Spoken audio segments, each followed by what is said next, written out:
அஸ்ஸலாமு அலைக்கும் ஃப்ரெண்ட்ஸ், எல்லாருக்கும் தமிழ் புத்தாண்டு வாழ்த்துக்கள். இன்றைக்கி வீடியோவில் நான் என்ன செய்ய போகிறேன்னா கருவேப்பிலை சாதம் தாங்க செய்ய போகிறேன். ஈஸியாக நம்ம 1/2 அன் ஹவர்லேயே செஞ்சிடலாம். நல்ல ஒரு ஹெல்த்தான சாப்பாடு தாங்க இது. வாங்க இதை எப்படி செய்யலாம்னு பார்க்கலாம். வீடியோக்குள்ளே போகிறதுமுன்னே அப்படியே நம்ம சேனல் மும்தாஜ் கிச்சனை சப்ஸ்கிரைப் பண்ணிவிட்டு அப்படியே பக்கத்துக்க பெல் ஐக்கானை கிளிக் பண்ணிவிடுங்க. அப்போ தான் நான் போடுற வீடியோ உங்களுக்கு உடனே வருங்க.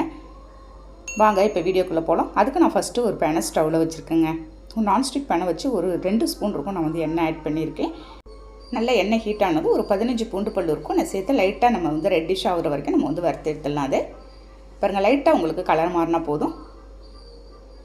எடுத்து ஒரு பிளேட்டில் ட்ரான்ஸ்ஃபர் பண்ணிடுறேங்க. திரும்ப அதே பேனில் நான் இப்போ என்ன செய்ய போகிறேன் அப்படின்னாக்கா ஒரு 4 காஞ்ச மிளகாயும் போட்டு வறுத்துட்றேங்க.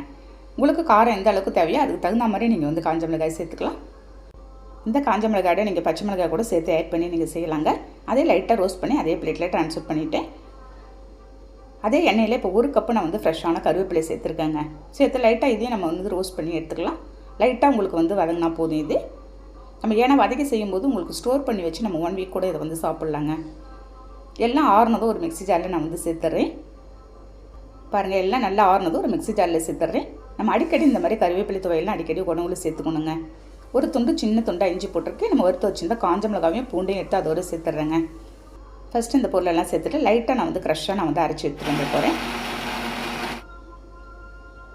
பாருங்கள், இந்த மாதிரி க்ரஷ்ஷாக அரைச்சிட்டு ஒரு நெல்லிக்காய் சைஸ் புளி இருக்கும், நான் அதோட சேர்த்துட போகிறேங்க. சேர்த்துட்டு பெருங்காயத்தூள் கொஞ்சமாக நம்ம சேர்த்துடலாம். நம்ம இஞ்சி இந்த பெருங்காயத்தூள்லாம் சேர்த்து செய்யும்போது நம்மளுக்கு உடனே பசி எடுக்கும், நல்ல ஒரு செரிமான தன்மையாகுங்க. கொஞ்சமாக தண்ணி சேர்த்து நல்லா நைஸாக நான் அரைச்சி எடுத்துகிட்டு வந்துட போகிறேன். இது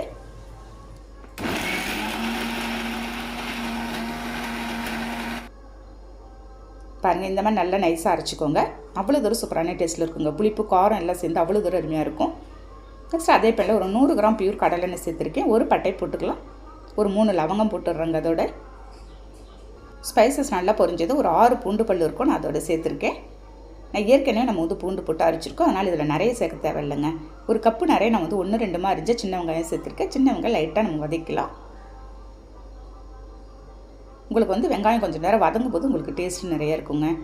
பாருங்கள், இந்த அளவுக்கு வதக்கிட்டு ஒரு 3 தக்காளி எடுத்து நான் அரிஞ்சு போட்டிருக்கேன். மீடியம் சைஸ் தக்காளியாக இருந்தால் நீங்கள் ஒரு 3 தக்காளி போட்டுங்க. பெரிய தக்காளியாக இருந்தால் ஒரு 2 தக்காளி போட்டால் போதுங்க. பாருங்கள், இதே நல்லா வதக்கிட்டு கொஞ்சமாக நான் தூள் உப்பு போட்டு நல்லா நான் ஒரு சரியான கன்சிஸ்டன்ஸுக்கு வதக்கி எடுக்க போகிறேன். உங்களுக்கு வெங்காயம் தக்காளி நல்லா வதங்கினா தான் நல்லாயிருக்குங்க. பாருங்கள், நம்ம உப்பு போட்டுட்டால் கொஞ்சம் நல்லா வதங்கி வந்துடும் உங்களுக்கு. பாருங்கள், நமக்கு எந்த அளவுக்கு வதங்கி வருதுன்னு. இந்த அளவுக்கு வதங்கணும் நம்ம அரைச்சி வச்சுருந்த இந்த கருவேப்பிலை சட்னி எடுத்து நான் அதோடு சேர்த்துட போகிறேங்க. நம்ம சின்ன வெங்காயம் தக்காளி எல்லாம் சேர்த்து செஞ்சுருக்கனால அவ்வளோ தூரம் அருமையாக இருக்கும். அப்படியே அந்த சின்ன வெங்காயத்தோடு சேர்த்து சாப்பிடும்போது சூடான சாதத்தோடு நீங்கள் இதை போட்டு சாப்பிடுங்களேன், அவ்வளோ தூரம் அருமையாக இருக்குங்க. பாருங்கள், இந்த சட்னியோடு நல்லா அந்த வெங்காயம் தக்காளியோடு போட்டு நல்லா வதக்கிட்டு கைவிடாது நல்லா ஒரு 2-3 நிமிஷம் நம்ம வதக்கிட்டே இருக்கலாம். அந்த எண்ணெயோடு உங்களுக்கு கலந்து வரணும் இந்த சட்னி இல்லாங்க.